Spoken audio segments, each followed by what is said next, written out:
Is up, everybody? I am back for a new video and possibly a new series, depending on if you guys like this or not.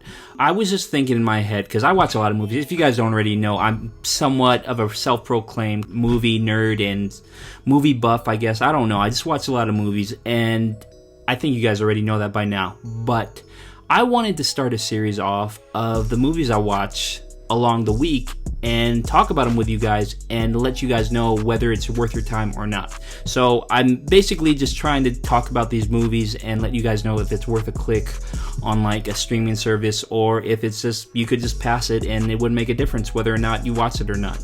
So I'm just saving you guys the time. Let's not waste time. Let's jump right into this, okay? So I'm going to be talking about 3 movies today. These are 3 movies I've watched in the past week. And I just wanted to fill you guys in on it and let you guys know if it's worth your time or not, basically. Alright, so here we go.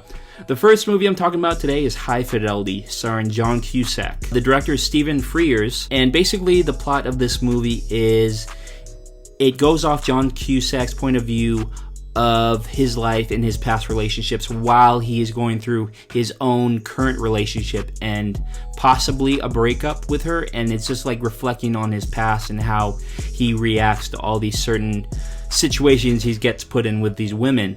And also he works at this record store, and so it also plays off this where they talk about a lot about music, and it's just fun to listen to them banter. Also in the movie is Jack Black, so he's also in the movie for kind of like comic relief. He's a side character. He works at the record store with John Cusack. And yeah, it's just basically they banter about music and reflecting on who has the better taste or what genre is better and just what bands are better. It's just, it's cool, and it plays off the main topic of the movie of his relationships and like how certain songs remind him of certain times in his past life. So, do I like this movie? I liked it. It was very entertaining, especially in the beginning. I was very intrigued in the beginning while he was talking about like his first bad breakup and stuff like that, and I was very interested in seeing where this movie goes. Towards the end, I kind of got a little lost. I stopped having interest in this film, basically. And I'm not saying it's bad, it's just like it didn't capture my attention like the beginning did. So like the beginning and the middle were solid, but towards the end I kind of lost a little interest. I'm not saying this reflects on if it's a bad movie or not, but just my personal opinion. I don't think the ending was as good as the beginning and the middle. But all in all, I'm glad I watched this movie. I never watched it. I looked it up online, and it was a movie recommended to me saying you should watch this movie, and I'm happy it did, because I'm glad that I took the time out of my day and watched this movie with John Cusack called High Fidelity. My rating for this movie, I basically give it a solid B+. Honestly, it's a good movie, great music, good topic about relationships and how you have to build off it and learn from it, and I liked it, so it gets a B+ for me. What else? What other movies did I watch? I watched this movie called Rushmore as well. This was another movie I watched during the week. Rushmore is a Wes Anderson movie, and I don't know if you guys are familiar with Wes Anderson type movies. They kind of are very similar in a way, the way he directs it and just like the type of humor used in it and the music and just the shots. It's really hard for me to explain, but you just have to go out and watch a Wes Anderson movie. I think a good idea you would get from Wes Anderson type movies would be if you guys watch Grand Budapest Hotel. I think that's his most famous one or best rated one. So yeah, if you guys were interested in seeing what type of director Wes Anderson is, I recommend you watching the Grand Budapest Hotel. But we're not talking about that right now. We're talking about Rushmore, which is a movie made in 1998. And basically the main topic, or like the premise of this movie, is it follows a young kid. He's 15 years old, played by Jason Schwartzman. I think a lot of you people know who he is. He's been around for a little bit. So it follows him in like a private school, and his grades aren't that great, but he does a lot of extracurricular activities. And so that is probably taken away from his grades. It is recommended that he drop some extracurricular activities because he is on the verge of basically failing all his classes. And so he basically soon gets to befriend this older woman who's a teacher at, I think it's at his school. I have to watch the movie multiple times for me to really sink in my brain, but I remember her working at the school he's at, or because she teaches elementary kids. So I don't know if it's at his school or a different school. But he befriends her.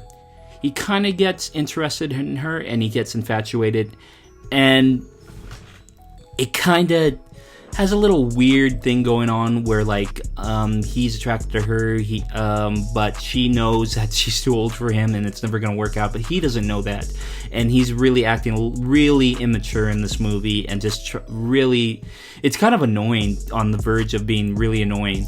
And also in this movie is Bill Murray. He is like a surrogate father to him. Basically, he like takes him under his wing, offers him a job and stuff like that, because he's really a great leader and he's good at telling people what to do.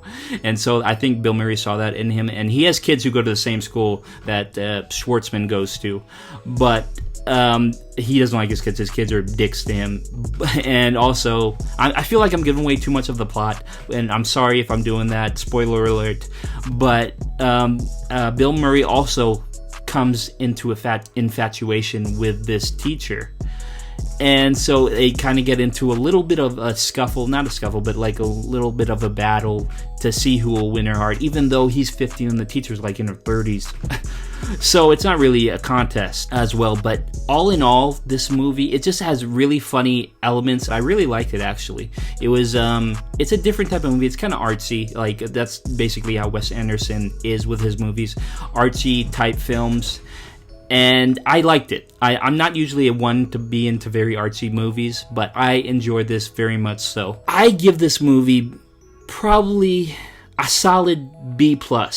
A B+ for Rushmore. I liked it. I highly recommend it. It is worth your time. The beginning, middle, and end are very intriguing. I don't think there's one part in the movie that really is better than the other. Yes, I recommend it to you guys, and I think it's definitely worth your time, and it's not boring at any sorts. I mean, you guys could tell me if you guys watch it actually, and tell me, you give me your feedback. But for me, I enjoyed this film, and I recommend it to you guys. I'd just give it a B+ because, like I said, artsy movies aren't really my taste. Even though I did like this, I don't think it's a great film, but it's a good film, really good film, and it is worth your time. So that's what I'm basically saying. B+ for Rushmore. Go out and watch it if you have a chance to watch it. You will not regret it. Unless you do regret it. Say, Christian, you made me waste my time watching this movie, and I'll apologize, but I still thought it was a good movie all in all, and we can discuss it in the comments. But yeah, Rushmore, B+ for me. Wes Anderson, great director. Just, yeah, he's very artsy. So if you do watch it, there you go. Thirdly and lastly, the movie I'm going to be talking about is a most recent film. It just came out in 2020, and I got the chance to watch it, and I was pretty happy with watching this movie. It's kind of like a guilty pleasure for me. It's not a great movie, but it is very interesting and intriguing, and it's just like a movie you just want to watch popcorn with like your family or your girlfriend or your wife, kids. In no sense of the word is a boring movie. It is very entertaining. It's just like the CGI is not the best because it went straight to on demand. That being said, if it goes on demand, you know what you're gonna expect from a movie that goes straight to on demand and is not in the theaters. So the movie I'm talking about is Love and Monsters. It's starring Dylan O'Brien. It's directed by Michael Matthews. I don't know much about Michael Matthews, but this is the first movie I think I've watched of his. And the main premise is there's this meteor that hits Earth, and in a specific area in California, it hits them the worst.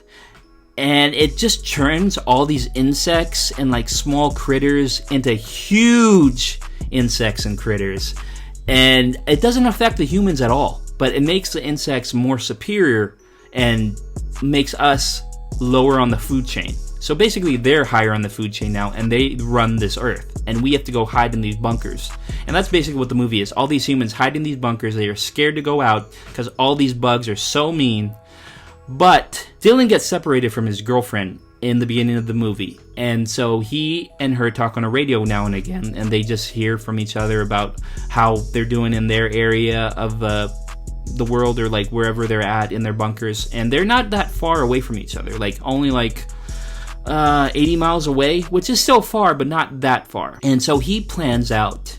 Oh, let me not skip this part. He's very wimpy, or known to be wimpy, and he gets scared really easy of these insects. So this is a big deal for him. So he takes it on himself to go visit his girlfriend. He plans to walk 80 miles to go visit her through these huge insects-filled world that they're in.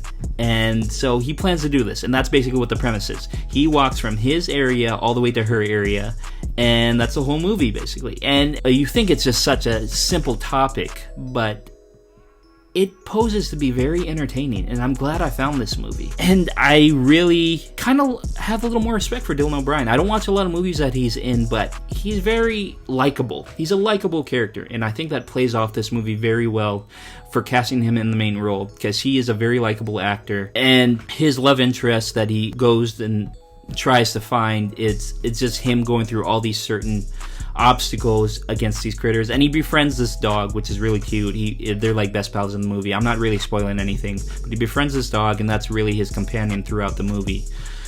And that's basically the premise. And I know I'm not giving you guys a lot, but from just what I'm telling you, it's really entertaining, and it's a good watch, and it's not a long movie. It's an hour and 50 minutes, and it will not be a waste of your time, I guarantee it. There's not really much else I can say about this movie without spoiling it.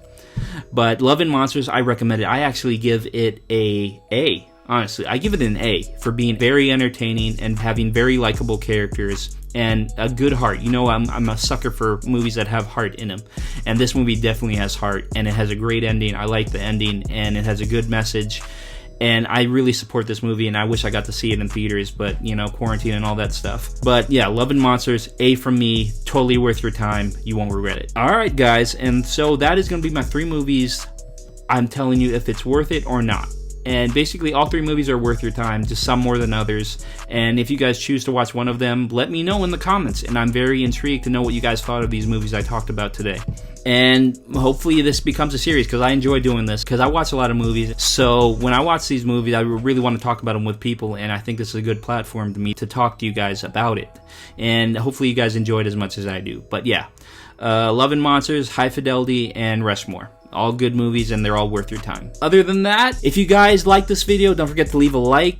Also, if you guys really liked what you guys saw, maybe hit that subscribe button. You know, it really helps me out. Also, like I said, leave in the comments if you guys get a chance to watch any of these 3 movies, and let me know what you guys feel about any of them. And just like, if you guys never watched them before and you watch them from watching this video, let me know if I recommended you a good pair of movies, because I really like them, and I hope you guys do too. But if you don't, it's fine. You can let me know in the comments how you felt about these movies, and we can discuss it. And other than that, I hope you guys are having a great day, and hopefully this becomes a series. And if not, it's cool. I can do more movie commentary and reactions for you guys, because I think that's my biggest view count right now at the moment. So yeah, but other than that, I hope you guys are having a great day, and I'll see you guys in the next video. All right, peace.